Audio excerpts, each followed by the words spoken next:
देशात 1975 ते 1977 दरम्यान आणीबाणी होती। या काळात नागरिकांच्या मूलभूत हक्कांवर मर्यादा आल्या आणि प्रसार माध्यमांवर सेन्सॉरशिप लादली गेली। याबाबत आवाज उठवणाऱ्या अनेक व्यक्तींना तुरुंगवास झाला। त्याचे स्मरण म्हणून जिल्हा प्रशासनाच्या वतीने जिल्हा प्रदर्शनीचे आयोजन करण्यात आले। 25 जून रोजी सकाळी 10 वाजता जिल्हाधिकारी कार्यालय येथे या प्रदर्शनीचे आयोजन करण्यात आले आहे। या प्रदर्शनीचे उद्घाटन विभागीय आयुक्त श्वेता सिंगल तसेच जिल्हाधिकारी आशिष येरेकर यांच्या हस्ते करण्यात आले। यावेळी उपसंचालक अनिल आलुरकर यांची उपस्थिती होती। आणीबाणी संदर्भातील प्रदर्शनासोबतच यावेळी ज्या व्यक्तींनी बंदिवास भोगला अशा आणीबाणीतील कार्यकर्ते तसेच नागरिकांचा प्रशासनामार्फत महसूल भवन येथे सन्मानित करण्यात आले। या समारोहात मुख्यमंत्री देवेंद्र फडणवीस यांच्या स्वाक्षरीचे सन्मानपत्र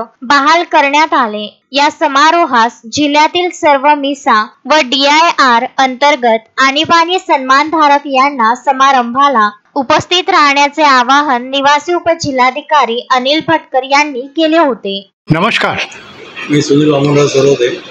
मी वया 14 असताना 10वीत असताना मला ते मोहनदरे यांचे पत्रक आले होते एमर्जन्सीमध्ये की ते वाटायचे होते की इंदिरा गांधींनी त्या काळात आपत्कालीन स्थिती लावली असताना त्याच्या विरोधात आम्हाला ते पत्रक वाटायचे होते। त्याला रात्री आम्हाला 5-1 वाजता पोलिसांनी पकडलं आणि आम्ही 14 वर्षात असल्यामुळे आम्हाला वणीला ते स्थानबद्ध करण्यात आलं होतं। जवळजवळ 2-3 महिने तिथे होतो।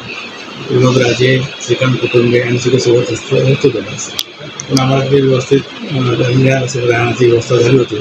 वय लहान असल्यामुळे त्यांनी आम्हाला रिमांडमध्ये ठेवलं होतं बंदिवासाचं। असं सगळं चांगलं.